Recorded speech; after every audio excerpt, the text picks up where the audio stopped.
C'est quoi pour toi se sentir libre? Est-ce que ça t'arrive tout souvent? Et l'improbabilité, quoi. C'est dingue. C'est dingue.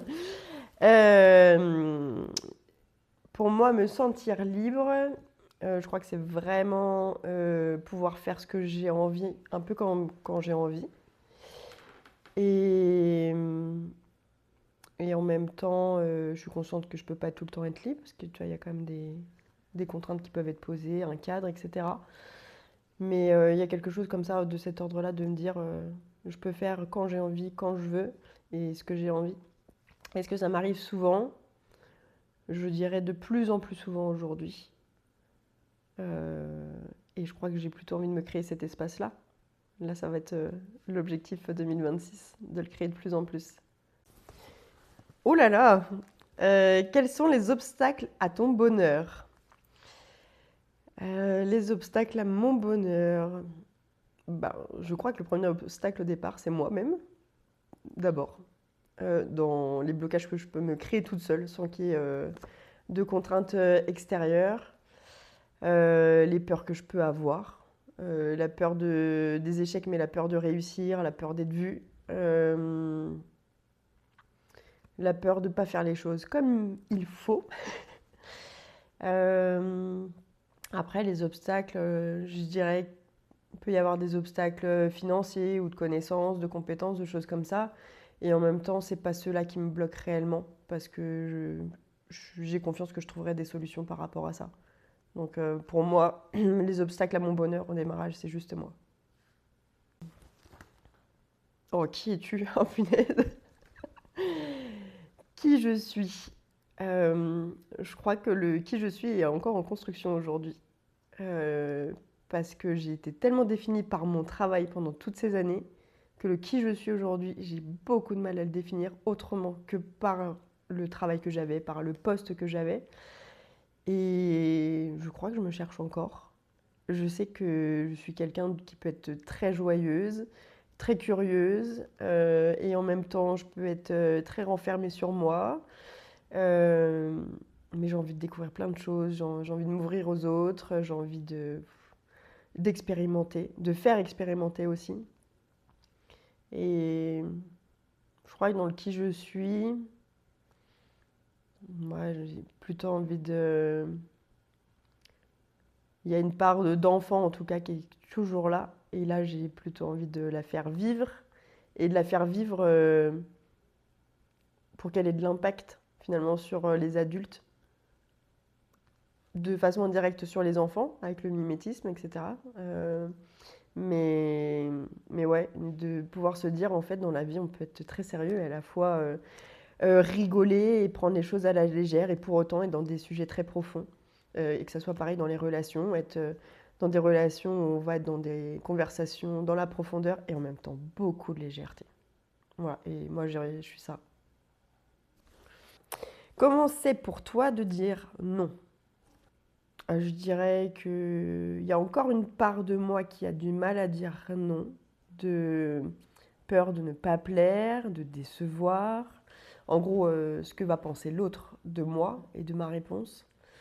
Et en même temps, ça fait vraiment partie des choses aujourd'hui où, en tout cas, je veille à poser mes noms, en tout cas à m'interroger, à me dire si je dis oui, c'est, enfin plutôt quand je dis non, à quoi je dis oui.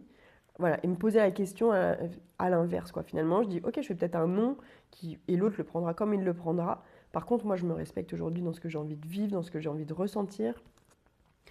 Mais c'est pareil, c'est long, c'est un travail long de dire sortir de tout ce que peuvent penser les autres de moi, des jugements, et si je faisais mal. Voilà, mais pourtant tellement nécessaire. Quel est l'endroit qui te permet de te sentir ressourcé? Je suis pas sûre que ce soit un endroit. Je pense que ça va être les personnes avec qui je vais être. Donc je crois que c'est pas tant l'endroit, c'est vraiment les personnes qui vont être autour de moi et celles qui vont me nourrir, que ce soit dans les échanges, dans les énergies qu'elles peuvent dégager. Euh, je peux aussi être bien juste toute seule chez moi dans mon canapé par exemple, ou je sais pas, je vais dans la forêt ou dans la nature et ça va me faire du bien.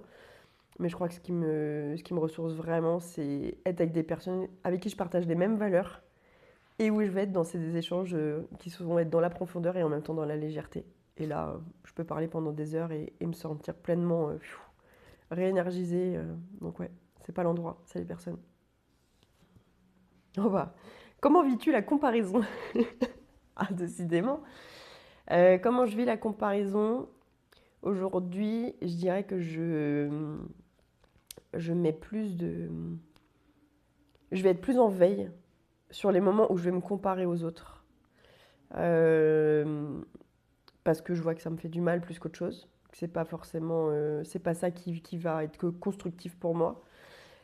Donc je peux le vivre mal, justement, me dire, ah mais telle personne elle a fait ci, moi j'ai pas encore fait ça. Mais aujourd'hui je mets de la conscience là-dessus. Et donc j'essaie de voir les choses différemment, de dire qu'est-ce qui m'inspire justement dans ces personnes-là et où j'en suis moi aujourd'hui dans mon chemin. Ce qui fait que c'est quand même plus... j'accueille plus facilement ce point-là et au-delà de... Plus que de le voir comme une comparaison, je vois plus à me dire, ok, c'est peut-être quoi le prochain pas que je peux faire pour aller vers ça qui m'inspire ou qui me donne envie. Voilà. Et ça me permet aussi de sortir du jugement que je pourrais avoir sur les autres. Sais-tu te donner de l'espace? Oui, mais depuis pas longtemps. Euh, Là, ouais, je pense que je me suis donné pas mal d'espace sur 2025. Il y a de l'espace que j'ai pris, enfin que je me suis donné finalement, c'est pas moi qui me l'ai donné, on me l'a donné un peu contrainte et forcée. Mais du coup, ça m'a permis de me rendre compte que j'avais vraiment besoin de m'écouter et de me créer des espaces, mais c'est peut-être même 10 minutes, un quart d'heure, pas forcément une journée entière, mais en tout cas de respecter ces moments-là que je peux avoir besoin, que ce soit de calme, que ce soit de voir des amis, de la famille. Parce que si je me donne pas ces espaces-là, je sais que je m'oublie, et là, je suis plus raccord et ça va pas. J'ai plus de conscience sur ce que j'ai envie de vivre, de ce que j'ai envie de ressentir, et du coup avec les personnes que j'ai envie d'avoir autour de moi. Et il y a une vigilance aussi dans les moments où je pourrais rentrer dans mes travers, je dirais, en tout cas dans des anciennes habitudes qui aujourd'hui ne me conviennent plus. Mais sans cette prise de conscience, je ne pourrais pas avoir cette vigilance. Je pense, oui, il y a eu des peurs, la peur, mais c'est pas des peurs nouvelles. Je revenais sur la peur du regard des autres, la peur peut-être de ne pas réussir, de mal faire.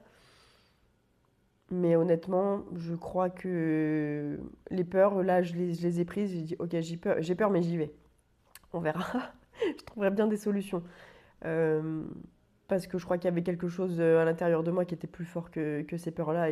Enfin, aujourd'hui, en tout cas, c'est comme ça que je le vois. Me dire, ok, elles sont toujours là, les peurs. Celles d'il y a 2 ans que je pouvais nommer, elles sont toujours là. Mais je les prends sous le coude et on y va.